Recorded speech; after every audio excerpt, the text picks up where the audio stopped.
नमस्कार आणि स्वागत आहे तुमचं प्रदीप रावसाहेब या आपल्या यूट्यूब चॅनलवर, जिथं गणिताला आपण एकदम सोपं करून टाकतो. सध्या तयारी सुरू आहे ती म्हणजे स्कॉलरशिप परीक्षांची. आज आपण लक्ष घालणार आहोत इयत्ता 7वी स्कॉलरशिप परीक्षेवर आणि त्यातील पेपर फर्स्ट मधला गणित हा विषय की ज्याचे 50 प्रश्न विचारले जातात. या परीक्षा नव्यानेच 7वीला आलेल्या आहेत, त्यामुळे यांचं फारसं जुनं मटेरियल आपल्याकडे उपलब्ध नाही. पण आपल्याकडे उपलब्ध आहेत त्या म्हणजे 8वी स्कॉलरशिपचे जुने पेपर्स. मग 7वी स्कॉलरशिपचा पेपर कसा असेल याचा अंदाज लावण्यासाठी मी घेतली AI ची मदत आणि 8वी स्कॉलरशिपच्या मागच्या 5-6 वर्षांच्या ज्या प्रश्नपत्रिका आहेत यांचं ॲनालिसिस AIच्या मदतीने केलं. त्यामधून प्रश्न प्रकार कसे विचारले जातात, प्रत्येक घटकावर कोणकोणत्या टाईपचे प्रश्न विचारले जातात याचं ॲनालिसिस केलं आणि मग त्यावरून मी तयार केली इयत्ता 7वीच्या सुधारित अभ्यासक्रमानुसार प्रश्नपत्रिका, की जी पुढे येणाऱ्या परीक्षेमध्ये त्या टाईपचे प्रश्न परीक्षेमध्ये विचारले जाऊ शकतात. होय, ही असणार आहे संभाव्य प्रश्नपत्रिका, की या टाईपचे प्रश्न या परीक्षेमध्ये विचारले जाऊ शकतात. कारण जुनं मटेरियल आपल्याकडे काही नाही, त्यामुळं हा परफेक्ट अंदाज आपण मागील पेपरचं ॲनालिसिस करून 8वीच्या पेपरचं ॲनालिसिस करून 7वीच्या नवीन अभ्यासक्रमानुसार ही तयार केलेली संभाव्य प्रश्नपत्रिका असणार आहे. त्यामुळे व्हिडिओ शेवटपर्यंत नक्की पहा, म्हणजे तुम्हाला हे सर्व प्रश्न प्रकार अवगत होतील आणि परीक्षेमध्ये सहजासहजी सोडवता येतील. व्हिडिओला सुरुवात करण्यापूर्वी चॅनलवर जर नवीन असाल तर चॅनलला सबस्क्राईब करा, कारण स्कॉलरशिपचा फायनल पेपर झाल्यानंतर सगळ्यात आधी त्याची जी उत्तरसूची आहे म्हणजेच अचूक उत्तरपत्रिका आपल्या चॅनलवर तुम्हाला मिळणार आहे. चॅनल सबस्क्राईब केलं म्हणजे डायरेक्ट ती उत्तरपत्रिका तुमच्या यूट्यूब ॲपमध्ये तुम्हाला उपलब्ध होणार आहे. त्याचबरोबर 7वी स्कॉलरशिपच्या सर्व घटकांवरील गणिताचे व्हिडिओज आपल्या चॅनलवर उपलब्ध आहेत, तेही तुम्हाला उपयोगी राहतील आणि पुढे जाऊन 8वी NMMS परीक्षेच्या तयारीसाठी देखील आपल्या चॅनलवर तुम्हाला गणितासाठीचं बुद्धिमत्तेसाठीचं मटेरियल मिळणार आहे. चला तर मग चॅनलला पहिल्यांदा सबस्क्राईब करून घेऊया आणि सुरुवात करूया इयत्ता 7वी स्कॉलरशिप परीक्षेतील गणित विषयाची AIच्या मदतीने, म्हणजे विश्लेषणासाठी AIची मदत घेतलेली आहे आणि त्यानुसार तयार केलेली संभाव्य प्रश्नपत्रिका. सुरुवातीला आहे प्रश्न क्रमांक 26. 1 ते 100 मधील अशा जोडमूळ संख्यांच्या जोड्यांची संख्या किती ज्यांच्या बेरजेला 6 ने भागल्यास उत्तर एक मूळ संख्या येते हे विचारलेलं आहे. जोडमूळ संख्या म्हणजे ज्यांच्यामध्ये 2चा फरक आहे अशा मूळ संख्या, आणि त्या जोड्यांमधील संख्यांच्या आपल्याला बेरजा करायच्या आहेत आणि त्याला 6 ने भागायचं आहे. चला या जोड्या लिहून घेऊया. पहिली आहे 3 आणि 5, दुसरी आहे 5 आणि 7, तिसरी होणार आहे 11 आणि 13, त्यानंतर होणार आहे 17 आणि 19, त्यानंतरची जोडी असणार आहे 29 आणि 31, त्यानंतरची जोडी येणार आहे 41 आणि 43, त्यानंतरची जोडी आहे 59 आणि 61, आणि शेवटची असणार आहे 71 आणि 73. आपल्याला काय करायचं आहे, यांची बेरीज करायची आणि त्याला 6 ने भागायचं आहे. तर बेरजा करूया आणि त्याला 6 ने भागून पाहूया की कुठे मूळ संख्या येते. 5 आणि 3 होतात 8, 7 आणि 5 झाले 12, 13 आणि 11 झाले 24, 19 आणि 7 26 आणि 10 होतात हे 36, त्यानंतर इथे 30 आणि 30 हे होणार आहेत 60, इथे 80 आणि 84, इथे होणार आहेत 9 1 10 0, चला 1 6 5 11 1 12 120, आणि ही बेरीज येणार आहे 70 2 140 आणि 4 144. या झाल्या बेरजा. आता यांना 6 ने भागायचे. इथे 6 ने भाग जातच नाही. इथे 12ला जर 6 ने भागले तर 6 2 12 येतात, 2 ही मूळ संख्या आहे. 24ला जर 6 ने भागले तर 6 चौक 24 येतात, मूळ संख्या नाही. 6 6 36 होतात, 6 देखील मूळ संख्या नाही. 6 ने जर भागले तर 6 10 60 होतात, 10 पण मूळ नाही. 84ला जर 6 ने भागले तर 14 सक 84, म्हणजे 14 पण मूळ नाही. 120ला 6 ने भागले तर 20 सक 120, ती पण मूळ नाही. आणि 144ला जर 6 ने भागले तर 24 सक 144, 24 देखील मूळ नाही. म्हणजे यांच्या बेरजेला, जोडमूळ संख्यांच्या बेरजेला जर 6 ने भागलं तर येणारं उत्तर मूळ संख्या यावी अशी एकमेव जोडी आहे 5 आणि 7, जो आहे पर्याय क्रमांक 1 हे त्याचं योग्य उत्तर येणार आहे.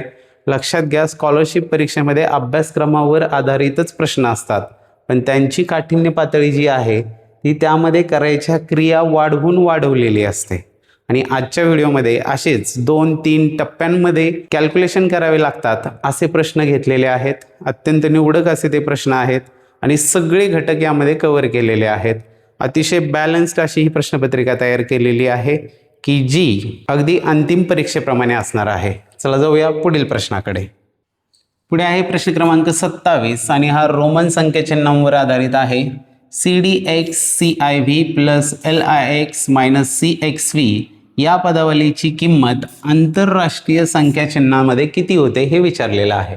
तर पहा इथे ज्या गोष्टी आहेत यावरून आपण संख्या लिहून घेऊया. CD म्हणजेच काय, D म्हणजे 500 वजा 100 हे झाले 400. CX म्हणजेच काय, इथे C म्हणजे 100 वजा 10 ते होणार आहेत 90 आणि हे आहेत पुढे 4 हे झाले 494 अधिक LIX L म्हणजे 50 आणि हे 9 हे झाले 59 मायनस CX म्हणजेच काय 100 आणि हे 10 110 आणि 5 झाले 115. याची किंमत आपल्याला काढायची आहे.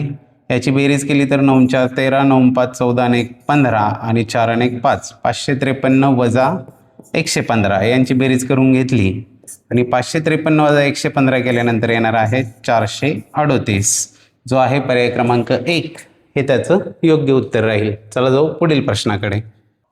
पुढे आहे प्रश्न क्रमांक 28. सर्वात लहान नैसर्गिक संख्या आणि सर्वात मोठी एक अंकी ऋण पूर्णांक संख्या यांच्यातील फरक हा खालीलपैकी कोणत्या संख्येचे वर्गमूळ आहे. पहा प्रश्न स्टेप वाढवून विचारलेले असतात.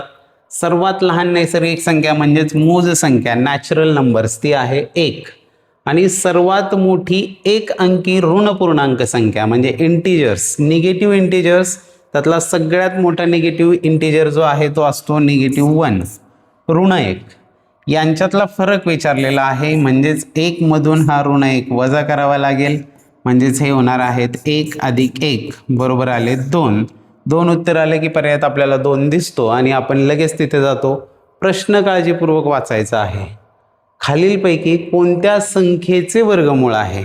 तर हा 2 जो आहे तो कुणाचं वर्गमूळ आहे, तो आहे 4चं वर्गमूळ. कारण 2चा वर्ग होतो 4, 4चं वर्गमूळ येतं 2 म्हणजे याचं उत्तर असणार आहे पर्याय क्रमांक 3 हे त्याचं योग्य उत्तर राहील. चला जाऊ पुढील प्रश्नाकडे.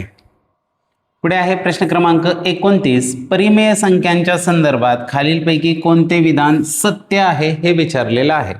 परिमेय संख्या म्हणजे कोणत्या, any number written in the format A/B A/B स्वरूपात लिहिलेली कोणतीही संख्या म्हणजे परिमेय संख्या असते. आणि यात कंडिशन काय असते, B must not be equal to 0. B ची किंमत 0 नसली पाहिजे आणि अशी A/B स्वरूपातील संख्या ही परिमेय असते. पहिलं आहे प्रत्येक परिमेय संख्या ही पूर्णांक संख्या असते. तर प्रत्येक परिमेय संख्या पूर्णांक होईल का, समजा 3/4 ही संख्या आहे तर परिमेय संख्यांमध्ये अपूर्णांक देखील येतात, पूर्णांकांमध्ये अपूर्णांक येत नाही म्हणजे विधान चुकीचं आहे. दुसरं आहे 0 ही परिमेय संख्या नाही. तर असं नाही, 0 ही देखील परिमेय संख्या आहे म्हणजे हे देखील विधान चुकीचं आहे. 2 परिमेय संख्यांच्या दरम्यान असंख्य परिमेय संख्या असतात हे विधान योग्य आहे. आपल्या पाठ्यपुस्तकात देखील आपण ते शिकलेलो आहोत की 2 परिमेय संख्यांच्या दरम्यान असंख्य परिमेय संख्या असतात. प्रॉब्लेम सेटमध्ये आपण त्या काढलेल्या देखील आहेत.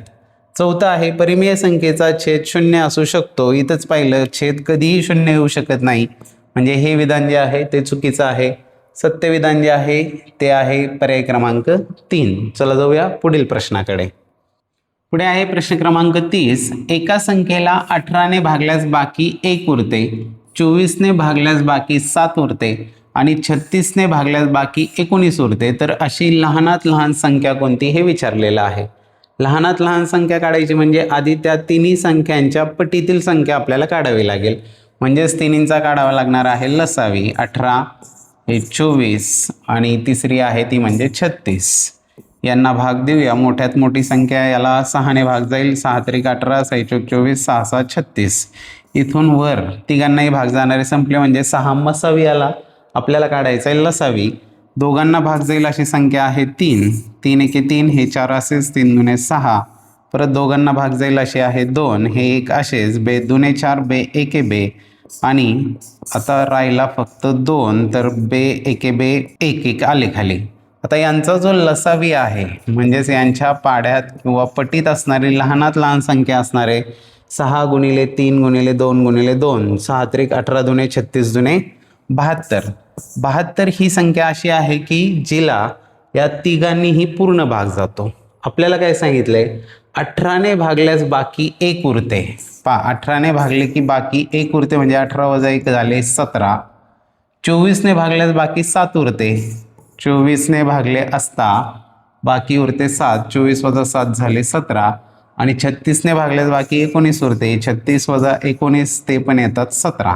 म्हणजे सगळीकडे 17 17 17ने काय होतंय ते कमी पडतायत. 17 कमी पडतायत 72 होण्यासाठी. म्हणजे ती जी संख्या आहे ती काय असणार आहे, 72 वजा 17 असणार आहे. म्हणजेच ती संख्या होईल 72 वजा 17 आणि 72 वजा 17 जे आहे ते येतात 55. ती संख्या असणार आहे 55, जो आहे पर्याय क्रमांक 1 हे त्याचं योग्य उत्तर येईल. चला जाऊया पुढे. पुढे आहे प्रश्न क्रमांक 31. वर्गमुळात 1.96 गुणिले वर्गमुळात 2.25 भागिले वर्गमुळात 0.09 बरोबर किती हे विचारलेलं आहे. डायरेक्ट वर्गमूळ काढून घेऊ.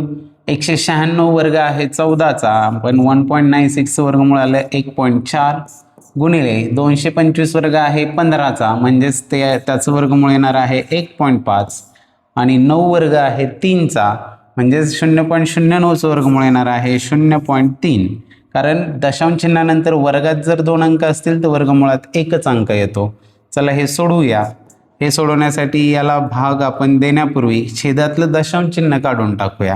म्हणजेच हे 1.4 गुणिले इथं 1ने पुढे नेतो दशांश चिन्ह आणि हे झाले 15 छेद इथं पण 1ने पुढे नेणार हे झाले 3. 3 एके 3 3 5 15 14 पंचे होतात 70. दशांश चिन्हानंतर 1 अंक 7.0 म्हणजेच ते उत्तर आलेलं आहे 7, जो आहे पर्याय क्रमांक 2 हे त्याचं योग्य उत्तर राहील. सोपे साधे सरळ प्रश्न देखील येतात, काही कॉम्प्लिकेटेड पण येतात आणि ह्या सगळ्यांचं मिश्रण असतं. 30% सोपे, 40% मध्यम आणि 30% कठीण असतात. आज मात्र मी थोडी काठिण्य पातळी वाढवून घेतलेली आहे. 20% सोपे, 40% मध्यम आणि 40% कठीण या पद्धतीचे आज प्रश्न घेतलेले आहेत, जेणेकरून आपली तयारी जी आहे ती पूर्ण काठिण्य पातळीची होणार आहे. चला जाऊया पुढे. पुढे आहे प्रश्न क्रमांक 32. 2 क्रमवार समसंख्यांचा लसावी 312 असल्यास त्या संख्यांची बेरीज किती हे विचारलेलं आहे. पहा, क्रमवार समसंख्यांचा लसावी जो आहे तो नेहमी काय असतो, क्रमवार समसंख्यांचा लसावी हा त्या संख्यांचा गुणाकार भागिले 2 एवढा असतो. आपल्याला इथे लसावी दिलेला आहे. लसावी आहे 312 बरोबर गुणाकार भागिले 2 होणार आहेत. म्हणजेच त्या दोन संख्यांचा जो गुणाकार आहे तो येणार आहे 312 दुणे 624. तर 624 काय आहे, हा त्या 2 क्रमवार संख्यांचा गुणाकार आहे. मग त्या 2 संख्या शोधण्यासाठी काय करायचं, तर 624च्या आधीची पूर्ण वर्गसंख्या कोणती, तर ती आहे 24. 24चा वर्ग येतो 576. म्हणजेच त्या 2 संख्या ज्या आहेत त्या असणार आहे 24 आणि 24 नंतर येणारी संख्या आहे ती म्हणजे 26. ह्या झाल्या त्या 2 संख्या, कारण त्यांचा गुणाकार येणार आहे 624. आपल्याला विचारले त्या संख्यांची बेरीज किती, म्हणजेच इथे करायचे आपल्याला 24 अधिक 26 आणि ती बेरीज येणार आहे 50, जो आहे पर्याय क्रमांक 3 हे त्याचं योग्य उत्तर येणार आहे. क्रमवार संख्यांचा गुणाकार काढायचा असेल तर आत्ता सांगितलेली गोष्ट लक्षात ठेवा. त्याच्या आधीची पूर्ण वर्गसंख्या कोणती आहे ती शोधायची आणि त्याच्या पुढे 2 क्रमवार सम होत्या म्हणून 24 आणि 26 या संख्या आपण डायरेक्टली शोधू शकलेलो आहोत. चला जाऊ पुढील प्रश्नाकडे. पुढे आहे प्रश्न क्रमांक 33. 3/4चा 5वा घात गुणिले 3/4चा निगेटिव्ह 3रा घात भागिले 3/4चा वर्ग आहे. तर आपल्याला माहित आहे पाया जर समान असेल तर घातांकांची बेरीज होत असते. म्हणजेच इथे होणार हे 3/4चा 5 अधिक निगेटिव्ह 3 म्हणजेच ते 5 वजा 3 होणार आहेत. 5 अधिक वजा 3 आहेत म्हणजे 5 वजा 3 होणार आहेत. छेद काय आहे, 3/4चा वर्ग आहे. इथं 5तनं 3 गेल्यावर राहतील 2. 3/4चा वर्ग भागिले 3/4चा वर्ग. इथं अंश आणि छेद समान आहेत म्हणजेच याचा भागाकार 1 येणार आहे, किंवा यांचा भागाकार आहे, पाया समान आहे, घातांकांची वजाबाकी 2 वजा 2 0. 3/4चा 0वा घात म्हणजे सुद्धा 1 हेच उत्तर येणार आहे. जो आहे पर्याय क्रमांक 2 हे त्याचं योग्य उत्तर राहील. चला जाऊया पुढे. पुढे आहे प्रश्न क्रमांक 34. 15 मजुरांना एक काम पूर्ण करण्यास 12 दिवस लागतात. जर कामाचा वेग वाढवून तेच काम 9 दिवसात पूर्ण करायचे असेल तर किती मजूर वाढवावे लागतील हे विचारलेलं आहे. यातले काही काही प्रश्नांमध्ये महत्त्वाचे जे शब्द आहेत ते मी आधीच हायलाईट करून ठेवलेले आहेत. पहा, इथे दिलेले आहेत मजूर आणि दिलेले आहेत कामाला लागणारे दिवस. सुरुवातीला म्हटले 15 मजुरांना 12 दिवस लागतात. 15 मजुरांना 12 दिवस लागतात तर तेच काम 9 दिवसात करायचं असेल तर मजूर किती हे विचारलेलं आहे. इथे काय होणार आहे, मजूर जर वाढले तर दिवस कमी लागणार आहे, मजूर कमी झाले दिवस जास्त लागणार आहे. म्हणजेच इथं जे चलन आहे ते आहे व्यस्त चलन. आणि जेव्हा व्यस्त चलन असतं तेव्हा वरच्या दोघांचा गुणाकार बरोबर खालच्या दोघांचा येतो. म्हणजेच इथे होणार आहेत हे 15 गुणिले 12 बरोबर x गुणिले 9. x गुणिले 9. 9 तिकडे गुणिले आहेत ते इकडे येऊन भागिले होणार आहेत. 3 त्रिक 9, 3 5 15 आणि 3 1 3, 3 चौक 12. x ची किंमत आलेली आहे 5 चौक 20. म्हणजेच 20 मजूर लागणार आहेत. 20 हे उत्तर आलंय. पहिलाच पर्याय 20 दिसतो. लगेच तिकडे जायचं नाही. नेहमी आपण कॅल्क्युलेशन केल्यानंतर जे उत्तर काढलं ते नोंदवण्यापूर्वी प्रश्नातली शेवटची ओळ वाचायचीच, की विचारलेलं काय आहे हे नेहमी वाचायचं. ही सवय कायमची लक्षात ठेवा. कॅल्क्युलेशन करून आपण फायनल उत्तराला पोहोचलो की विचारलेलं काय आहे हे वाचायचं. तर किती मजूर वाढवावे लागतील हे विचारले. आधी होते 15, आता झाले 20. किती वाढवावे लागतील? 15 अधिक 5 20 होतात, म्हणजे 5 मजूर वाढवावे लागणार आहे. याचं उत्तर असणार आहे पर्याय क्रमांक 2. प्रश्न सोपे असतात, फक्त त्यामध्ये आपल्या सिली मिस्टेक कुठं होतात, तो प्रश्न नीट न वाचल्यामुळे, आणि तिथे चूक होऊ द्यायची नाहीये. तर एवढी प्रॅक्टिस झाली आहे तशी चूक तुमची अजिबात होणार नाहीये. चला जाऊया पुढील प्रश्नाकडे. पुढे आहे प्रश्न क्रमांक 35. 10 संख्यांची सरासरी 20 आहे. त्यातील पहिल्या 6 संख्यांची सरासरी 15 असून शेवटच्या 3 संख्यांची सरासरी 16 आहे. तर 7वी संख्या कोणती हे विचारलेलं आहे. पहा, टोटल 10 संख्या आहेत, त्यांची सरासरी दिली आहे. पहिल्या 6 आणि शेवटच्या 3 दिल्यात. 6 आणि 3 9. मध्ये जी राहिली ती 7वी संख्या असणार आहे. आपल्याला एक माहिती आहे की सरासरी गुणिले एकूण संख्या केल्यावर त्यांची बेरीज आपल्याला मिळत असते. पहिल्या 6 संख्यांची सरासरी 15 आहे, म्हणजे त्यांची बेरीज होणार आहे 6 गुणिले 15 अधिक 7वी संख्या माहीत नाही आपल्याला काय आहे ते, आणि शेवटच्या 3 संख्यांची सरासरी आहे 16, म्हणजे त्यांची बेरीज 3 गुणिले 16 होणार आहे. ही झाली टोटल 10 संख्यांची बेरीज. आणि ती किती आहे? 10 संख्यांची सरासरी 20 आहे, म्हणजे त्यांची बेरीज होणार आहे 10 गुणिले 20. इथे होतील 15 90 अधिक हे x अधिक 16 त्रिक झाले 48 बरोबर 20 गुणिले 10 झाले हे 200. आता इथे x बरोबर काय होणार आहेत? 90 अधिक 48. त्यांची बेरीज जी आहे ती 90 आणि 48 होतात 100, 138. ही बेरीज या बाजूला बेरीज झाली, ती तिकडे जाऊन वजा होईल. 200 वजा 138 केल्यानंतर येणार आहेत 38 आणि 2 40 आणि 60 म्हणजे 62. ती जी 7वी संख्या आहे मध्ये असणारी ती असणार आहे 62, जो आहे पर्याय क्रमांक 1 हे त्याचं योग्य उत्तर येणार आहे. व्हिडिओ आवडला असेल तर लाईक करायला विसरू नका. त्याचबरोबर कमेंटमध्ये आपल्या प्रतिक्रिया देखील जरूर कळवा. जाऊया पुढील प्रश्नाकडे.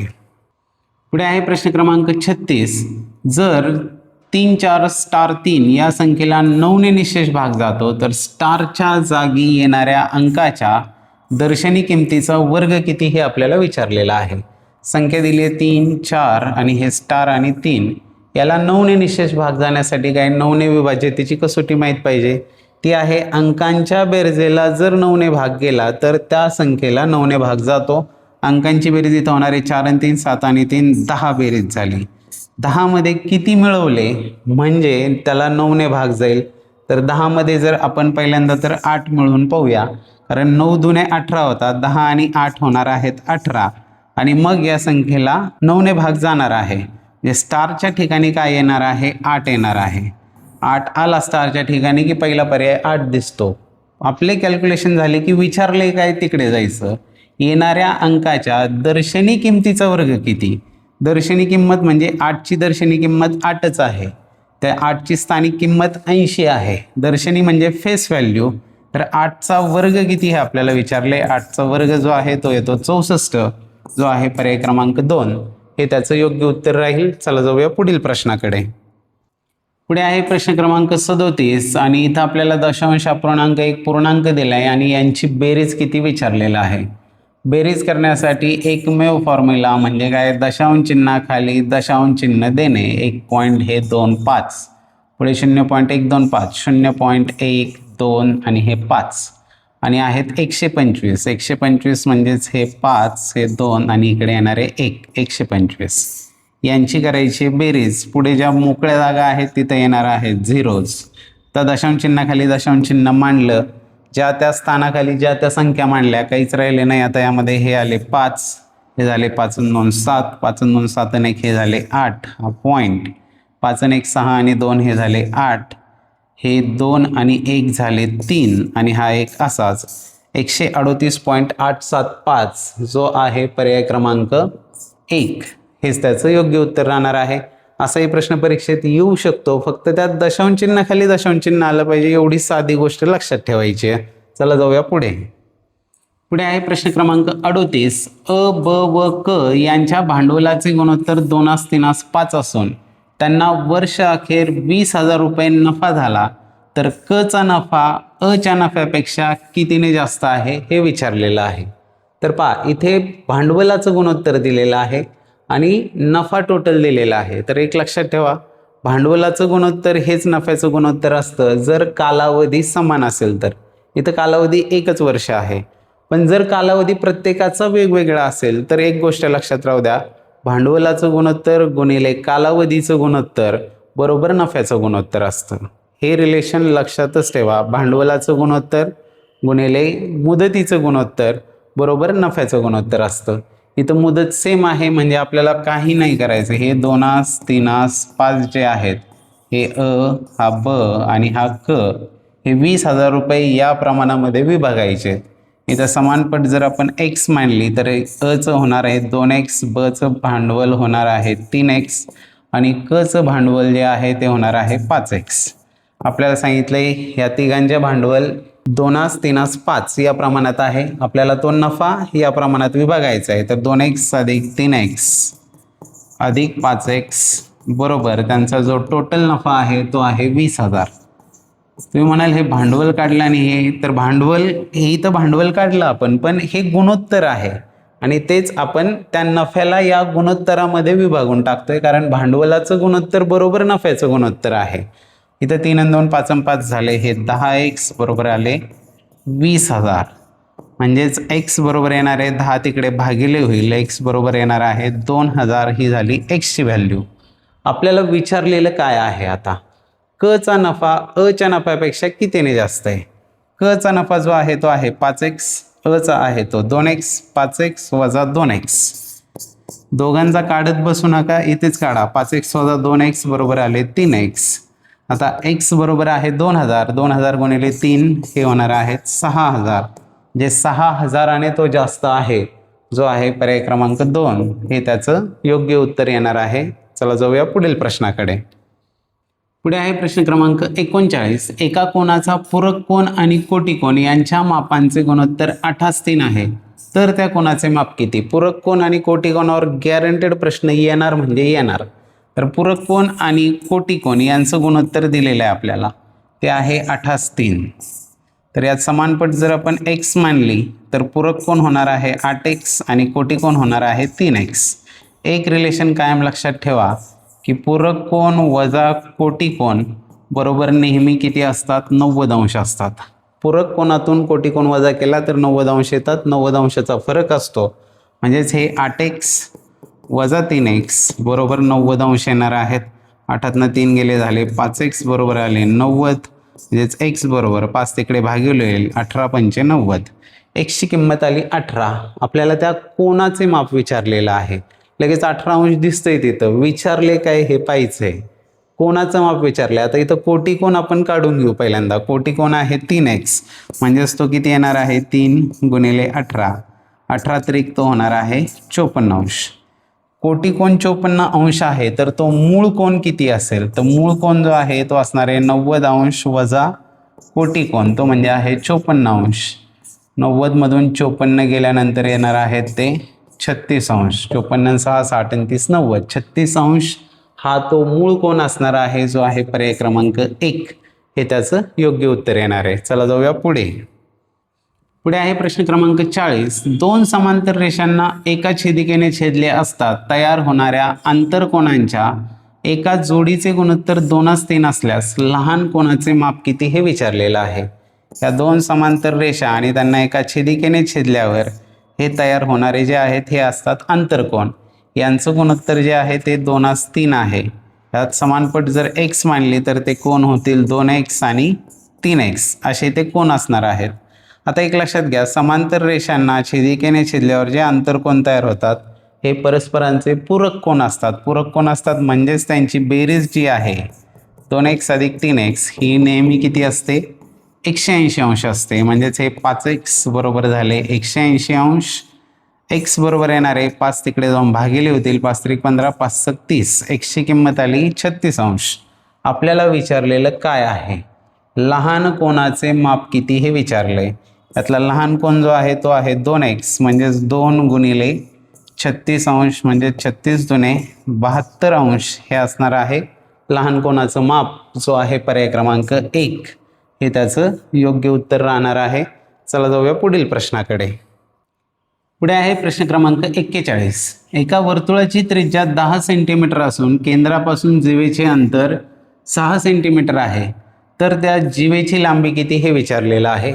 खूप फेमस प्रश्न आहे हा, दरवेळी परीक्षेमध्ये विचारलाच जातो. हे आहे एक वर्तुळ, हे त्याचं केंद्र, त्याची त्रिज्या जी आहे 10 सेंटीमीटर आणि त्यामध्ये आहे एक जीवा. ही आहे जीवा आणि ही आहे त्याची त्रिज्या. त्रिज्या जी आहे ती 10 सेंटीमीटर, केंद्रापासून जीवेचे अंतर त्रिज्या 10 सेंटीमीटर आहे आणि केंद्रापासून जीवेचे जे अंतर आहे ते आहे 6. हे झालं 6. इथे होतो काटकोन त्रिकोण तयार. आणि या प्रमेयावर दरवेळेस प्रश्न येतोच. वर्तुळ केंद्रातून जीवेवर टाकलेला लंब त्या जीवेचे समान 2 भाग करत असतो. म्हणजेच इथं हे दोन्ही भाग समान होतात. पैकी हा जो एक त्रिकोण आहे हा काटकोन त्रिकोण आहे. काटकोन त्रिकोणामधलं त्रिकूट आपल्याला 6 आणि 10 असणारं माहीत आहे. 6 8 आणि 10 म्हणजेच ही जी बाजू आहे ही येणार आहे 8. मग या बाजूची अर्धी जीवा जर 8 आली तर दुसरी अर्धी जीवा ती देखील असणार आहे 8 आणि एकूण त्या जीवेची जी लांबी आहे ती किती असणार आहे 8 गुणिले 2 म्हणजेच 16 सेंटीमीटर ही असणार आहे त्या जीवेची लांबी जो आहे पर्याय क्रमांक 3. हे त्याचं योग्य उत्तर येणार आहे. चला जाऊ पुढील प्रश्नाकडे. पुढे आहे प्रश्न क्रमांक 42. काटकोन त्रिकोणात काटकोन करणाऱ्या बाजू 8 सेंटीमीटर व 15 सेंटीमीटर असल्यास त्या त्रिकोणाच्या परिवर्तुळाची त्रिज्या किती हे विचारलेलं आहे. हा असा जो आहे तो आहे काटकोन त्रिकोण आणि या काटकोन त्रिकोणाच्या आपल्याला बाजू सांगितलेल्या आहेत त्या आहेत 8 आणि 15. ही 8 आणि 15 आहेत. तर याचा कर्ण आपण डायरेक्ट काढू शकतो. 8 15 17 हे पायथागोरसचे त्रिकूट आपल्याला माहीत आहे. परिवर्तुळ म्हणजे असे वर्तुळ की ज्या वर्तुळावर या त्रिकोणाचे 3ही शिरोबिंदू असतील आणि असं परिवर्तुळ काढण्यासाठी जी त्रिज्या असते ती कर्णाच्या निम्मी असते. म्हणजेच या कर्णाचा मध्यबिंदू जर इथं असेल तर इथून एवढी जी आहे ती असणार आहे परिवर्तुळाची त्रिज्या. कर्णाचा मध्यबिंदू काढायचा आहे आपल्याला, तो इथे आहे. मग निम्मा कर्ण म्हणजे किती होईल, पूर्ण कर्ण आहे 17 म्हणजेच परिवर्तुळाची त्रिज्या जी आहे 17 भागिले 2 म्हणजेच ती असणार आहे 8.5 सेंटीमीटर. 8.5 सेंटीमीटर जो आहे पर्याय क्रमांक 2 हे त्याचं योग्य उत्तर येणार आहे. चला जाऊ पुढील प्रश्नाकडे. पुढे आहे प्रश्न क्रमांक 43. त्रिकोणाच्या 2 बाह्य कोनांची मापे अनुक्रमे 115 व 117 अंश असल्यास तो त्रिकोण कोणत्या प्रकारचा असेल हे विचारलेलं आहे. तर पहिल्यांदा एक गोष्ट लक्षात घ्या की जो त्रिकोण आहे त्याचा जो बाह्य कोन असतो तो त्रिकोणाच्या कोनासोबत रेषीय जोडीतील कोन तयार करत असतो. म्हणजेच बाह्य कोनावरून आपण त्या त्रिकोणाच्या कोनांची मापं काढू शकतो. एक आहे 115 अंश म्हणजे त्रिकोणाचा कोन किती होईल 180 वजा 115 अंश म्हणजे हा कोन झाला 65 अंशांचा. दुसरा आहे 117 म्हणजेच 180 वजा 117 अंश म्हणजे तो होणार आहे 63 अंशांचा. 63 आणि 65 होतात 128 अंश आणि त्रिकोणाच्या तिन्ही कोनांची बेरीज 180 अंश असते. हे 28 जर गेले तर इथं राहणार आहेत आणि 17तून 12 गेले राहिले 5, 52 अंश. म्हणजेच त्या त्रिकोणाचे कोण काय आले 65 अंश, 63 अंश आणि 52 अंश. म्हणजेच तो त्रिकोण कसला असणार आहे, तो असणार आहे लघुकोन त्रिकोण. तिन्ही कोण लघुकोन आहेत असा त्रिकोण म्हणजेच लघुकोन त्रिकोण. चला जाऊ पुढील प्रश्नाकडे. पुढे आहे प्रश्न क्रमांक 44. एका समभुज चौकोनाचे कर्ण 16 सेंटीमीटर व 30 सेंटीमीटर आहेत, तर त्याची परिमिती किती हे विचारलेलं आहे. पहा, हा असा आहे एक समभुज चौकोन. हा काढला एक समभुज चौकोन आणि त्याचा एक कर्ण जो आहे तो सांगितला आहे 16 आणि दुसरा जो कर्ण आहे तो सांगितलेला आहे 30. आता एक प्रॉपर्टी आपल्याला माहीत पाहिजे की जो समभुज चौकोन असतो त्याचे कर्ण परस्परांना काटकोनामध्ये दुभागतात, म्हणजे समान 2 भाग करतात. मग हा पूर्ण कर्ण जो आहे हा 30 आहे, तर याच्या निम्मा किती होणार आहे, हे 15 आणि ही पण होणार आहे 15. हा पूर्ण कर्ण जो आहे पहिला तो होता 16 सेंटीमीटर, म्हणजे त्याच्या निम्मे हे होणार आहेत 8 आणि इकडे होणार आहेत 8. काटकोनामध्ये दुभागतात म्हणजे समान 2 भाग करतात. आता इथे जो तयार झाला हा काटकोन त्रिकोण तयार झाला आणि पायथागोरसचं त्रिकूट माहिती आहे आपल्याला 8, 15, 17 म्हणजे 17 सेंटीमीटर ही आली त्या समभुज चौकोनाची बाजू. आपल्याला विचारले त्याची परिमिती किती. परिमिती बरोबर काय असणार आहे 4 गुणिले बाजू म्हणजे 4 गुणिले 17, 17 चौक होतात 68 सेंटीमीटर ही असणार आहे त्या समभुज चौकोनाची परिमिती, जो आहे पर्याय क्रमांक 4. हे त्याचं योग्य उत्तर येणार आहे. चौकोनाच्या प्रॉपर्टीवर आधारित प्रश्न 8वी स्कॉलरशिपला तर फिक्स दरवर्षी हा प्रश्न विचारला गेलेला आहे आणि आता आपल्याला तो 7वीत पण विचारला जाऊ शकतो. चला जाऊया पुढील प्रश्नाकडे. पुढे आहे प्रश्न क्रमांक 45. वृत्तचितीला एकूण किती पृष्ठे आणि किती कडा असतात हे विचारलेलं आहे. वृत्तचिती म्हणजेच काय सिलेंडर, आणि हा असा जो सिलेंडर असतो याला किती पृष्ठ आणि किती कडा असतात हे विचारलेलं आहे. याला पृष्ठ किती असतात, वरचं एक सपाट खालचं एक सपाट, आणि जे वक्राकार जे आहे हे एक पृष्ठ, म्हणजे याला पृष्ठ असतात 3 पृष्ठे. आणि कडा किती असतात, तर वृत्तचितीला वरची एक वक्राकार कड आणि खालची एक वक्राकार कड अशा 2 कडा असतात. म्हणजेच 3 पृष्ठ आणि 2 कडा, 3 आणि 2 असणारा पर्याय आहे पर्याय क्रमांक 3. हे त्याचं योग्य उत्तर येणार आहे. या त्रिमितीय आकारांमध्येच येतो तो म्हणजे गोल. गोलालाच आपण काय म्हणतो स्पियर. गोलालाच आपण स्पियर असं म्हणतो. तर त्या गोलाला किती कडा असतात हे माहिती आहे का तुम्हाला, कमेंटमध्ये सांगा. गोलाला म्हणजे स्पियरला किती कडा असतात हे सगळ्यांनी कमेंटमध्ये सांगायचंय. चला जाऊया पुढे. पुढे आहे प्रश्न क्रमांक 46. खालीलपैकी कोणते पायथागोरसचे त्रिकूट आहे हे विचारलेलं आहे आणि त्रिकूट दिली आहेत. पहिलं पहा 3, 4, 6, 6 नाही ते 3, 4, 5 पाहिजे होतं. 8, 15, 17 येस हेच पायथागोरसचं त्रिकूट आहे पर्याय क्रमांक 2. 10, 24, 25 नाही 10, 24, 26 असतं आणि 7, 24, 26 नाही 7, 24, 25 असतं, म्हणजेच पर्याय क्रमांक 2. पायथागोरसची त्रिकूट ही पाठच असली पाहिजेत, त्याशिवाय इथं वेगाने प्रश्न सुटणार नाही. तिथे जर वर्ग करून सोडवत बसायचं म्हटलं तर वेळ अजिबात पुरणार नाही आहे. पायथागोरसची त्रिकूट इथून पुढेही पेपर होईपर्यंत दररोज एकदा सगळी त्रिकूटं वाचत चला, आपोआप ती पाठ होऊन जातील. जाऊया पुढील प्रश्नाकडे.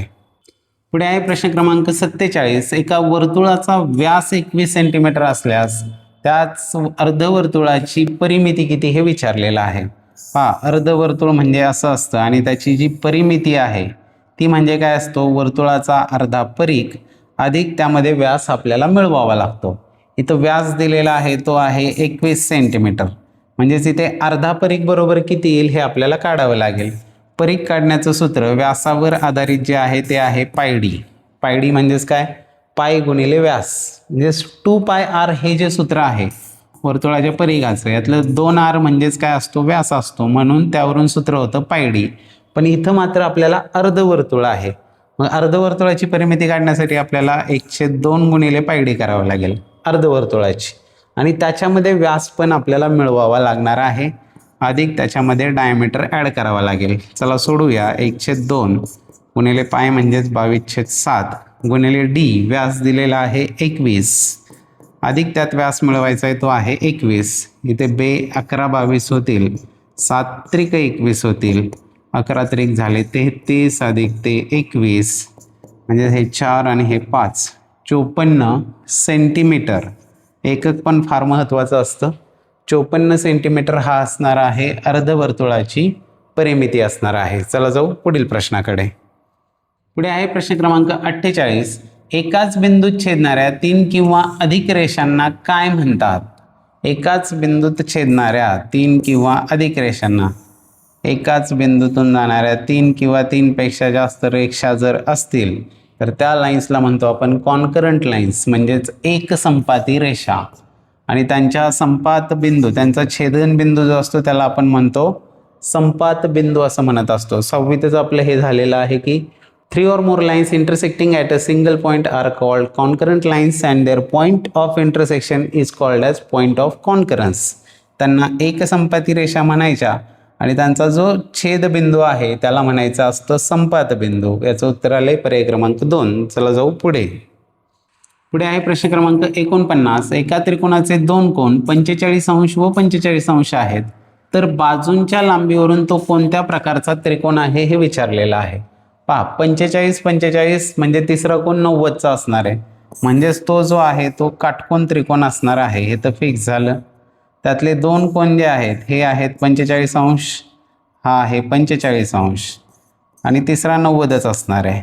आपल्याला विचारले बाजूंवरून प्रकार, तर एकरूप कोनांच्या समोरील बाजू सुद्धा एकरूप असतात. म्हणजे या 45 समोरची ही बाजू आणि या 45 समोरची ही बाजू, या 2 बाजू या एकरूप असतात. हे कायम लक्षात ठेवा.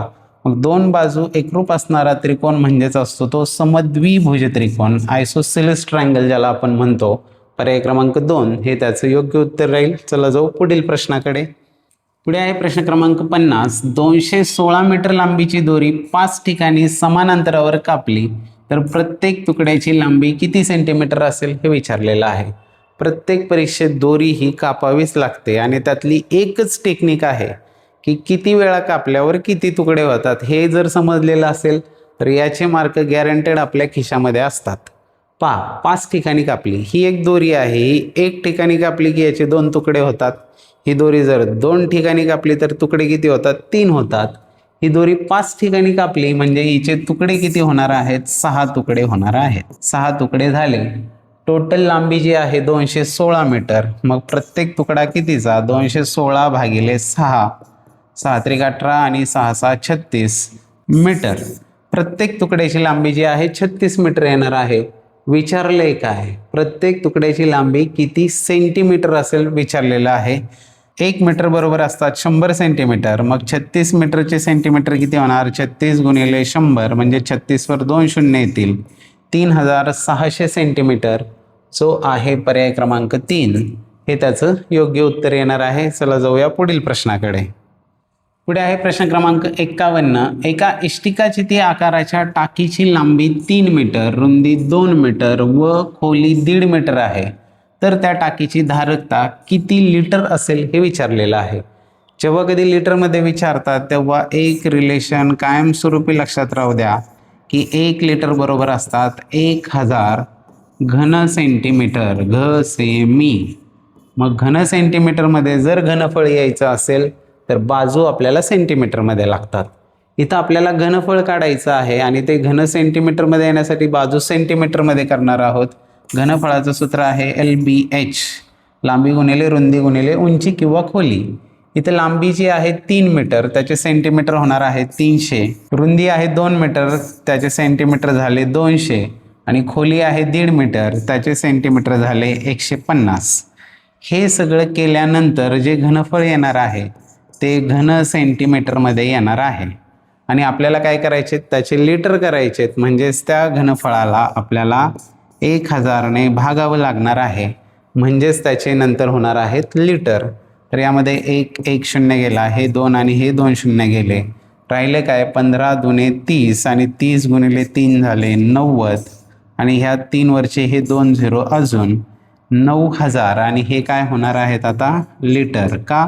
ह्या घन सेंटीमीटरमध्ये आलेल्या घनफळाला आपण 1000ने भागल्यावर त्याचे लिटर झालेत 9000 लिटर. हा आहे पर्याय क्रमांक 1 हे त्याचं योग्य उत्तर येणार आहे. चला जाऊ पुढील प्रश्नाकडे.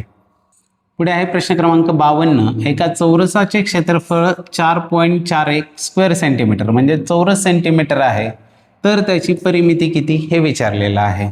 एक चौरस आहे आणि या चौरसाचं जे क्षेत्रफळ आहे ते दिले आपल्याला 4.41. चौरसाचं क्षेत्रफळ बरोबर काय असतो, बाजूचा वर्ग बरोबर 4.41 आहे. 441चं वर्गमूळ किती, तर 21चा वर्ग असतो 441. त्याचं वर्गमूळ काढताना 2 अंक वर्गात आहेत म्हणजे दशांश चिन्हात एकच अंक येईल. 2.1 सेंटीमीटर ही आली त्याची बाजू आली 2.1. परिमिती विचारली म्हणजेच काय, 4 गुणिले बाजू हे आहे परिमितीचं सूत्र. 4 गुणिले बाजू म्हणजेच होणार आहेत 4 गुणिले 2.1. 21 चोक होतात 84, दशांश चिन्हानंतर एक अंक 8.4 सेंटीमीटर ही असणार आहे त्या चौरसाची परिमिती, जो आहे पर्याय क्रमांक 3 हे त्याचं योग्य उत्तर येणार आहे. चला जाऊ पुढील प्रश्नाकडे. व्हिडिओ आवडला असेल तर लगेच लाईक करून घ्या, लगेच लाईक करा. चला जाऊ पुढे. पुढे आहे प्रश्न क्रमांक 53. एका वर्तुळाकार बागेची त्रिज्या 28 मीटर आहे. बागेभोवती 5 पदरी कुंपण घालण्यासाठी प्रति मीटर 50 रुपये दराने किती खर्च येईल हे विचारलेलं आहे. बागेची त्रिज्या दिली आहे, पहिल्यांदा काढावी लागेल परिमिती काढल्यावर येणार आहे एका पदराला किती तार लागेल. परिमितीचं सूत्र आहे 2πr वर्तुळाची, 2 गुणिले हे 22/7 गुणिले r. त्रिज्या जी आहे ती आहे 28 बरोबर. इथे 7 एके 7, 7 चोक 28, 22 चोक 88 दोन्ही होतात 176 मीटर ही झाली परिमिती. म्हणजे एक पदरासाठी 176 मीटर लागणार आहे. आपल्याला 5 पदरी कुंपण करायचं आहे आणि त्यासाठीचा खर्च विचारला आहे. 5 पदरीसाठी किती तार लागेल, 5 गुणिले 176 एवढी तार लागणार आहे त्या कुंपणासाठी. आणि त्याचा जो खर्च आहे प्रति मीटर 50 आहे, तर एवढ्या तारेला 50 प्रमाणे किती खर्च येईल याला परत गुणिले आपण 50 करणार आहोत म्हणजे तो येणार आहे खर्च. हा गुणाकार केल्यानंतर येणार आहे 44,000. म्हणजे कुंपणासाठी खर्च येणार आहे 44,000 रुपये, जो आहे पर्याय क्रमांक 1 हे त्याचं योग्य उत्तर येणार आहे. चला जाऊया पुढे. पुढे आहे प्रश्न क्रमांक 54. 12 किलोग्रॅम 175 डेकाग्रॅम म्हणजे एकूण किती ग्रॅम हे विचारलेलं आहे. खूप सोपा प्रश्न आहे. जेव्हा कधी दशमान परिमाणावरचा प्रश्न येईल तेव्हा आपली पट्टी आठवायची. ती पट्टी काय, किलो, हेक्टो, डेका, ग्रॅम आणि पुढे डेसी, सेंटी, मिलीग्रॅम. इथं ते लागणार नाही म्हणून एवढंच लिहिलं. 12 किलोग्रॅम, तर यामध्ये लक्षात ठेवा एकक स्थानी जो अंक असतो तो त्या एककाच्या घरी असतो. म्हणजे किलोच्या घरी येणार आहे 2, किलोच्या घरी 2 आले, 1 त्याच्या इकडे गेला. पुढे 175 डेकाग्रॅम आहेत, तर यातल्या एकक स्थानी असणारा 5 जो आहे तो डेकाच्या घरी जाणार आहे. डेकाच्या घरी असणार आहेत 5 आणि मग राहिलेले इकडे लिहून घ्या. इकडे 7 आणि इकडे 1. यांचे करायचेत आपल्याला ग्रॅम किती विचारलेत. तर पुढे हे 0 वाढवून घ्या, हा पण 0 वाढवून घ्या आणि यांची करा बेरीज. हे झाले 0, हे झाले 5, हे झाले 7, 2 आणि 1 3 आणि हा 1. 13,750 ग्रॅम हे असणार आहे त्याचं उत्तर, जो आहे पर्याय क्रमांक 2 हे त्याचं योग्य उत्तर असेल. हे बोनसचे मार्क आहेत, दशमान परिमाणाचे मार्क आहे, बोनस मार्क आहेत. 100% अचूक मार्क देतात म्हणजे देतात. चला जाऊ पुढील प्रश्नाकडे. पुढे आहे प्रश्न क्रमांक 55. एका सभागृहाची लांबी 30 मीटर व रुंदी 9.5 मीटर आहे. तिथे 0.5 मीटर बाजू असलेल्या चौरसाकृती फरशा बसवण्यासाठी एकूण किती फरशा लागतील हे विचारलेलं आहे. तर एकदम सोपा प्रश्न आहे. फरशांची जी संख्या आहे हे काढण्यासाठी कायम लक्षात ठेवा काय करायचं, तर पूर्ण त्या खोलीचं क्षेत्रफळ भागिले करायचं असतं एका फरशीचं क्षेत्रफळ. खोलीचं क्षेत्रफळ भागिले फरशीचं क्षेत्रफळ केलं की आपल्याला फरशांची संख्या मिळत असते. हे करत असताना ह्या दोघांची सुद्धा एकक सारखी असली पाहिजे एवढंच लक्षात घ्यायचं आणि कॅल्क्युलेशन झाले की आलं उत्तर. खोलीचं क्षेत्रफळ इथं मीटर आणि फरशी पण मीटरमध्ये, काही बदल करायचा नाहीये. खोलीचं क्षेत्रफळ येणार आहे 30 गुणिले 9.5 लांबी गुणिले रुंदी. मी खोली म्हणतोय ते सवय झाल्यामुळे इथं सभागृह दिलेला आहे. काही असेल, सभागृह असेल नाही तर खोली, आपल्याला पूर्ण याचं क्षेत्रफळ काढायचं आहे. फरशीचं क्षेत्रफळ बाजू आहे 0.5, चौरसाकृती आहे म्हणजे बाजू गुणिले बाजू, बाजूचा वर्ग 0.5 गुणिले 0.5. हे जर सोडवलं तर होणार आहे 30 गुणिले हे 9.5 भागिले 0.5 गुणिले 0.5 म्हणजे 0.25 होतील. हे याला अजून जर आपण कॅल्क्युलेशन केले तर हे होणार आहे 30 गुणिले, आता इथं दशांश चिन्ह 2 घरं पुढे न्यायचं आहे म्हणजे आपण या 9.50 मध्ये 2 घरं नेऊ. हे झाले 950 छेद हे होणार आहेत 25. 25ने भाग द्या, 25 त्रिक 75 राहिले 20, 25 8 200 म्हणजे 30 गुणिले 38. हा एक 0, 8 त्रिक 24 4 आणि 3 त्रिक 9 आणि 2 होणार आहेत 11. 1140 फरशा लागणार आहेत, जो आहे पर्याय क्रमांक 1 हे त्याचं योग्य उत्तर येणार आहे. चला जाऊ पुढील प्रश्नाकडे. पुढे आहे प्रश्न क्रमांक 56. एका घनाची बाजू 10 सेंटीमीटर असल्यास त्याचे एकूण पृष्ठबळ किती हे विचारलेलं आहे. खूप साधा सोपा सूत्रावर आधारित प्रश्न आहे. असेही प्रश्न येतात जे सोपे 20% आहे, त्यातला हा प्रश्न. बाजू आहे 10 आणि घनाचं एकूण पृष्ठफळ विचारले. घनाचं पृष्ठफळ बरोबर असतो 6 गुणिले बाजूचा वर्ग, म्हणजेच इथं होणार आहे 6 गुणिले बाजू आहे 10, 10चा वर्ग म्हणजेच हे झाले 6 गुणिले 10चा वर्ग 100 म्हणजेच हे झाले 600. एकक सुद्धा महत्त्वाचा आहे. इथं बाजू सेंटीमीटरमध्ये होती आणि तिचा वर्ग झाला म्हणजेच हे सेंटीमीटर स्क्वेअर होणार आहेत. सेंटीमीटर स्क्वेअर म्हणजेच वर्ग सेंमी म्हणजे स्क्वेअर सेंटीमीटर. 600 स्क्वेअर सेंटीमीटर जो आहे पर्याय क्रमांक 3 हे त्याचं योग्य उत्तर येईल. चला जाऊ पुढील प्रश्नाकडे. पुढे आहे प्रश्न क्रमांक 57. 7.5 तास अधिक 8 तास 45 मिनिटे अधिक 5.25 तास बरोबर किती तास व मिनिटे हे विचारलेलं आहे. पहा इथे दशांश अपूर्णांकाच्या रूपामध्ये कालावधी दिलेला आहे आणि त्याचं आपल्याला रूपांतर तास आणि मिनिटांमध्ये करावं लागेल. तर पहिल्यांदा तर लक्षात घ्या, इथे दशांश चिन्हानंतर जो अंक असतो पहिला त्याला जर आपण 6 ने गुणलं तर आपल्याला मिनिटं मिळत असतात. म्हणजे 7.5 तास जे आहे त्याचे होणार 7 तास आणि 6 पंचे होणार आहेत 30 मिनिटं. तसंही आपल्याला कळतं की 7.5 तास म्हणजे 7 तास 30 मिनिटं होतात. 8 तास 45 मिनिटे हे डायरेक्ट दिलेले आहेत, 8 तास आणि हे 45 मिनिटे. पुढे आहेत 5.25 तास म्हणजेच 5.25 तास म्हणजेच 5 तास आणि तासाचा पाव भाग म्हणजे 15 मिनिटं. 5.25 तास म्हणजेच 5 तास 15 मिनिटं. याचं कन्व्हर्जन कसं करतात, ह्या दशांश चिन्हानंतर जो पहिला अंक आहे याला 6 ने गुणलं की आपल्याला मिळतात मिनिटं, म्हणजे 6 दोने ही 12 मिनिटं. आणि त्याच्या पुढचा जो अंक आहे याला 36 ने गुणलं की आपल्याला मिळतात सेकंद. 36 पंचे होतात 180 सेकंद. हे 12 मिनिटं आणि 180 सेकंद म्हणजेच किती होणार आहेत ते 3 मिनिट होणार आहेत. 12 अधिक 3 हे होणार आहेत 15 मिनिटं. हे कन्व्हर्जन सुद्धा तुम्हाला इथे सांगून टाकलं. आता यांची जर बेरीज करायची आपल्याला टोटल, तर हे 5 आणि 5 10 0, हातचाला 1 4 आणि 3 7 आणि 1 8 आणि 1 9 आणि हे 8 आणि 7 15 आणि 5 20. 20 तास 90 मिनिटं झाले. याचं आपल्याला कन्व्हर्जन करायचं आहे. 20 तास 90 मिनिटं. इकडं मिनिटातून 60 वजा होतील आणि तासात 1 ॲड होईल. का, यातले 60 मिनिटांचा 1 तास होऊन तो इकडे तासामध्ये येऊन ॲड झाला. 90 वजा 60 झाले 30 आणि 20 आणि 1 होणार आहेत 21 म्हणजेच 21 तास 30 मिनिटं हे असणार आहे त्याचं उत्तर, जो आहे पर्याय क्रमांक 4 हे त्याचं योग्य उत्तर येणार आहे. चला जाऊ पुढील प्रश्नाकडे. पुढे आहे प्रश्न क्रमांक 58. एका वर्गातील मुलांची वय 12 13 14 15 असून वारंवारता अनुक्रमे 5 7 8 10 आहे, तर वयाचे मध्यमान किती हे विचारलेलं आहे. तर मध्यमान काढण्यासाठी आपल्याला माहित आहे समेशन ऑफ fx भागिले n म्हणजेच टोटल किती विद्यार्थी आहेत ते केल्यानंतर आपल्याला मध्यमान मिळत असतं. तर हे काढण्यासाठी आपल्याला काय करावं लागेल, इथं आहे ती वय आणि इथे आहे त्यांची फ्रिक्वेन्सी वारंवारता. 12 किती 5 वेळा आलेला आहे म्हणजे 12 पंचे हे झाले 60 अधिक 13 जो आहे तो 7 वेळा आला म्हणजे 13 7 91.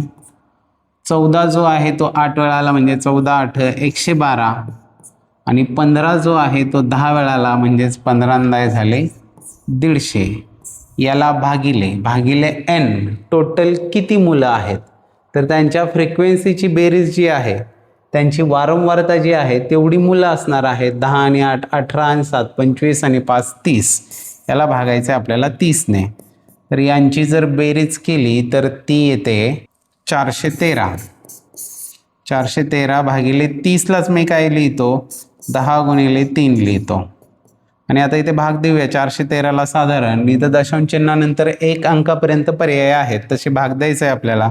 3 एके 3 राहिला 1 झाले 11, 3 त्रिक 9 राहिले 2 झाले 23, 3 7 21, साधारण 137/10 म्हणजेच 13.7 हे येणार आहे त्याचं मध्यमान, जो आहे पर्याय क्रमांक 1 हे त्याचं योग्य उत्तर येणार आहे. चला जाऊ पुढे.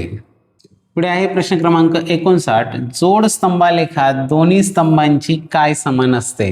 जोड स्तंभालेख जो असतो त्याच्यामध्ये जे स्तंभ असतात यामध्ये जोड म्हणजेच ते शेजारी शेजारी असतात. तर ह्या दोघांचं काय समान असते? उंची नेहमी समान असेलच असं नाही, उदाहरणानुसार ती बदलू शकते. दुसरं आहे रुंदी. तर येस, जोड स्तंभालेख काढताना त्यांची जी रुंदी आहे ही मात्र नेहमी समान ठेवावीच लागते. त्यामुळं पर्याय क्रमांक 2 हे त्याचं उत्तर असेल.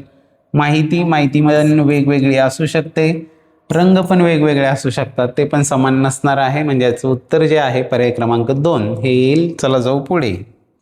पुढे आहे प्रश्न क्रमांक 60. एका कुटुंबाच्या मासिक खर्चात अन्नावरील खर्च 40% आहे. जर एकूण उत्पन्न 20,000 असेल तर अन्नावरील खर्च किती रुपये? एकदम साधा सोपा प्रश्न आहे, अगदी 5वीच्या लेवलचा. 20,000 टोटल उत्पन्न आणि याच्या 40% खर्च अन्नावर, तेवढंच काढायचं. याचे 40% काढायचे. एक शून्य आणि हा एक गेला. राहिले किती? हे 2,000 गुणिले 4 म्हणजेच हे झाले 8,000. 8,000 रुपये एवढा खर्च असणार आहे अन्नावर, जो आहे पर्याय क्रमांक 3 हे त्याचं योग्य उत्तर येईल. असेही प्रश्न येतात 20% जे सोपे आहेत त्यामध्ये. चला जाऊ पुढे. पुढे आहे प्रश्न क्रमांक 61. एका व्यापाऱ्याने 25 रुपये डझन दराने 25 डझन संत्री खरेदी केली व 32 रुपये डझन दराने विकली, तर त्याला शेकडा नफा किती झाला हे विचारलेलं आहे. 25 डझन खरेदी केली आणि विकली सुद्धा 25 डझन. म्हणजे इथं एकूण खरेदी किंमत काढा, एकूण विक्री किंमत काढा याची गरज नाही. कारण एका वस्तूवरील खरेदी आणि विक्री माहीत असेल तरी सुद्धा जो शेकडा नफा होतो तोच 1,000 वस्तूंची खरेदी किंमत आणि 1,000 वस्तूंची विक्री किंमत यावरील शेकडा नफा एवढा असतो. हे नेहमी लक्षात ठेवा. इथं मध्ये काही खराब झालं असतं, कमी विकली गेली असती, तर आपल्याला एकूण खरेदी किंमत आणि एकूण विक्री किंमत काढण्याची आवश्यकता होती. इथं मात्र 25 डझन खरेदी केली आणि ती सगळी विकली आहेत. म्हणजे इथं खरेदी किंमत जी आहे त्याचा दर जो आहे तो आहे 25चा आणि विक्री किंमत जो आहे त्याचा जो दर आहे तो आहे 32चा. म्हणजे डझनामागे त्याला होणारा जो नफा आहे, विक्री किंमत जास्त आहे म्हणजे नफा किती? 32 + 25 7 रुपये नफा आहे. बस याच्यावरून पण शेकडा नफा आपण काढू शकतो. शेकडा नफा बरोबर नफा 7 भागिले खरेदी किंमत जे आहे 25 गुणिले 100. आणि इथं 25 एके 25, 25 चोक 100, 7 चोक 28% नफा होणार आहे, जो आहे पर्याय क्रमांक 3 हे त्याचं योग्य उत्तर येईल. तुम्ही हेच जर एकूण खरेदी किंमत 25 गुणिले 25 केली, एकूण विक्री किंमत 32 गुणिले 25 केली, त्याच्यावरून नफा काढला आणि त्याच्यावरून जर शेकडा नफा काढला तो सुद्धा एवढाच येणार आहे. कारण खरेदी आणि विक्रीमध्ये असणाऱ्या ज्या वस्तू आहेत त्या समान होत्या, म्हणून आपण दरावरून जरी शेकडा नफा काढला तरी तो देखील तेवढाच येणार आहे. चला जाऊया पुढील प्रश्नाकडे. पुढे आहे प्रश्न क्रमांक 62. बसचे तिकीट 20% वाढले आणि पुन्हा 10% वाढले तर मूळ दरात एकूण किती टक्के वाढ झाली हे विचारले.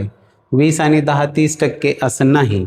20% वाढले होते 120 होईल आणि मग त्याच्यावर 10% वाढणार आहे. 120चे 10% म्हणजेच ते 12 आले आणि ते 120 अधिक 12 132 होतील म्हणजे 32% वाढ असणार आहे. तोंडी पण काढलं. सोडवायचं कसं? मूळ तिकीट 100 होतं असं समजा. पहिल्यांदा 20% वाढलं म्हणजे 100चे झाले 120. पुन्हा याच्यावर 10% वाढ झाली म्हणजे 100चे झाले 110. हे असं एका स्टेपमध्ये काढायला जर शिकायचं असेल तर आपल्या चॅनलवर असणाऱ्या शेकडेवारी आणि नफा तोटाच्या व्हिडिओज अवश्य पहा. एका स्टेपमध्ये तुम्ही ही सगळी उदाहरणं सोडवू शकाल. हा एक 0 हा 0 गेला. 12 गुणिले 11 येतात 132. सुरुवातीला होती 100, आता मिळत आहेत 132. म्हणजे किती रुपये जास्त मिळत आहेत? 32% वाढ झालेली आहे, जो आहे पर्याय क्रमांक 3 हे त्याचं योग्य उत्तर येणार आहे. चला जाऊ पुढील प्रश्नाकडे. पुढे आहे प्रश्न क्रमांक 63. 5,000 रुपयांचे 10% दराने 3 वर्षांचे सरळ व्याज किती हे विचारलेलं आहे. अगदी साधा सोपा सूत्रावर आधारित प्रश्न. मुद्दल गुणिले दर गुणिले कालावधी भागिले 100 यावर आधारित, म्हणजेच कदम भागिले 100. तर मुद्दल जी आहे ती आहे 5,000 गुणिले दर आहे 10चा आणि कालावधी आहे 3 वर्ष भागिले हे 100. 2020 गेले. 50 गुणिले 10 झाले 500 गुणिले 3 1,500 रुपये एवढं असणार आहे सरळ व्याज, जो आहे पर्याय क्रमांक 1 हे त्याचं योग्य उत्तर असेल. असे सोपे प्रश्नही आपल्या पेपरमध्ये पुढे असतात आणि सुरुवातीला काही अवघड प्रश्न पाहिले की आपण गोंधळून जातो आणि खूप अवघड आहे पेपर आपल्याला असं वाटतं. तसं करायचं नाही. पुढे जात राहा. अवघड प्रश्न मागे ठेवा वाटल्यास, नंतर वेळ राहिल्यावर सोडवायला.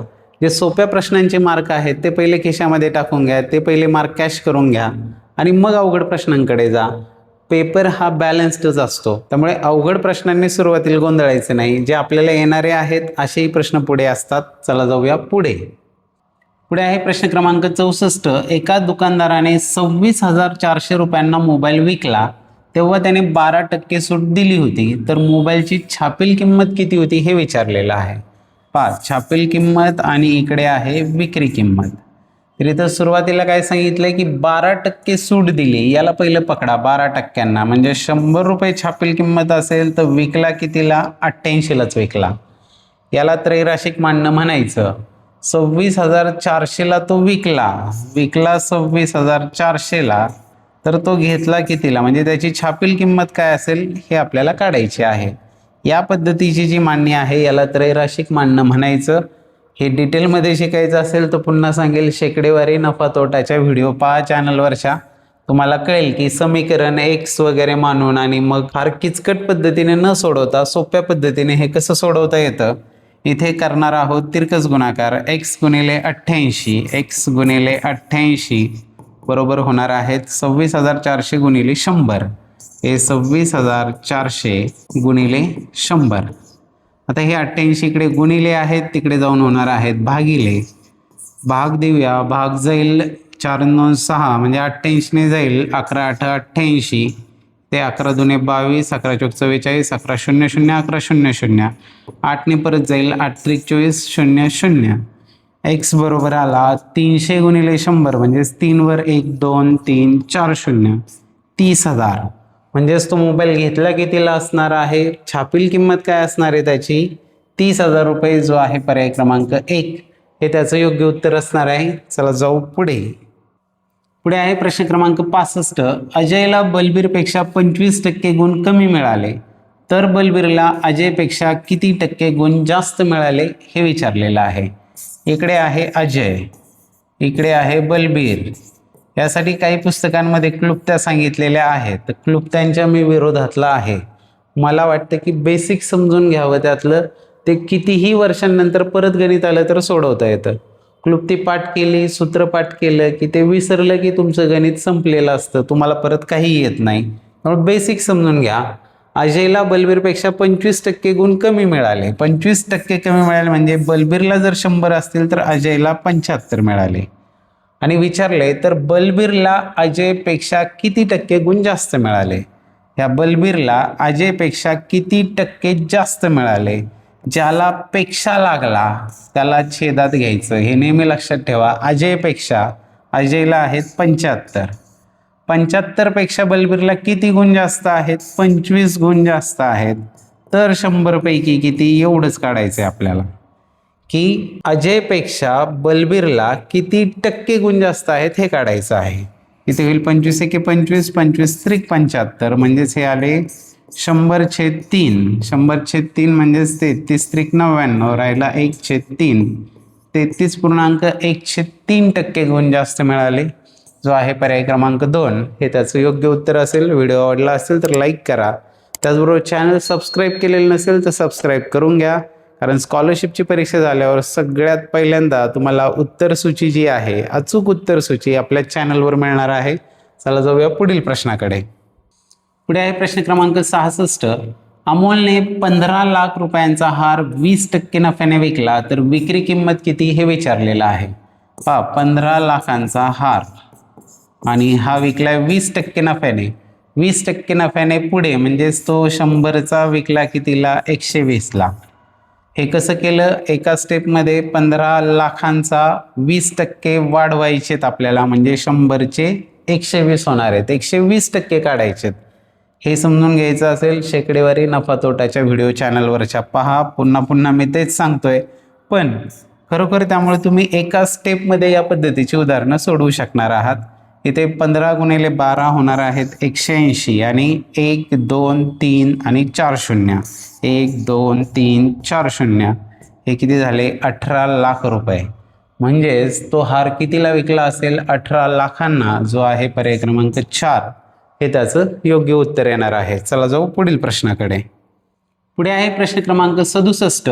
10,500 रुपयांच्या शेअर्सवर 0.5% दलाली दिली तर एकूण खरेदी किंमत किती हे विचारलेलं आहे. एकूण खरेदी किंमत किती असणार आहे, तर शेअर्सची जी झालेली रक्कम प्लस द्यावी लागलेली दलाली, या दोघांची बेरीज म्हणजे एकूण खरेदी किंमत असणार आहे.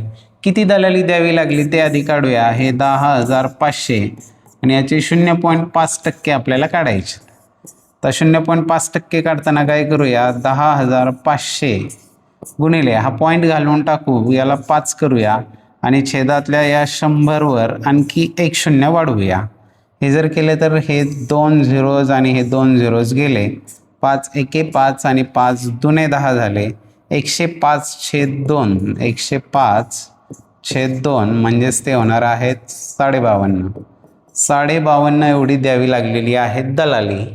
खरेदी किंमत किती विचारले, हे 10,500 तर शेअर्सचे द्यावेच लागले, प्लस हे 52.5 रुपये दलाली आहे ती पण द्यावी लागली आणि ती मिळून झालेली आहे एकूण खरेदी किंमत.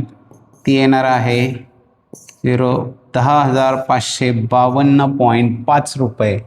10,552.50 या झिरोला व्हॅल्यू नसते तशी ही पर्याय क्रमांक 1 हे त्याचं योग्य उत्तर येईल. चला थोडे प्रश्न राहिलेत, जाऊया पुढे. पुढे आहे प्रश्न क्रमांक 68. 5a वजा 3b ची बेरीज व्यस्त आणि -6a प्लस 2b ची बेरीज व्यस्त यांची बेरीज किती हे विचारलेलं आहे. तर याची बेरीज व्यस्त काढून घेऊया आधी आपण. ती येणार आहे -5a - 3b. काय केलं, जे आहे त्याला वजा चिन्ह दिलं म्हणजेच बेरीज व्यस्त म्हणजेच विरुद्ध संख्या येणार आहे आणि त्याची विरुद्ध संख्या काढण्यासाठी काय करणार आहोत, negative into bracket negative 6a plus 2b अधिक 2b झाले. या वजानी आत गुणल्यावर आतली चिन्ह जी आहे ती उलटी होणार आहेत, म्हणजेच हे येणार आहेत -5a आणि ऋण गुणिले ऋण म्हणजे ते प्लस 3b आणि हे होणार आहेत ऋण ऋण म्हणजे प्लस 6a आणि निगेटिव्ह इंटू पॉझिटिव्ह होणार आहेत -2b. हे आपल्याला बेरीज व्यस्त मिळाले. आता या दोघांची करायची आपल्याला बेरीज. ती बेरीज करताना हे -5a प्लस 3b प्लस हे 6a मायनस 2b. आता ही बेरीज केल्यावर पॉझिटिव्ह 6a मधून 5a गेले म्हणजे राहिला a आणि पॉझिटिव्ह 3b मधून 2b गेले म्हणजे राहिला b.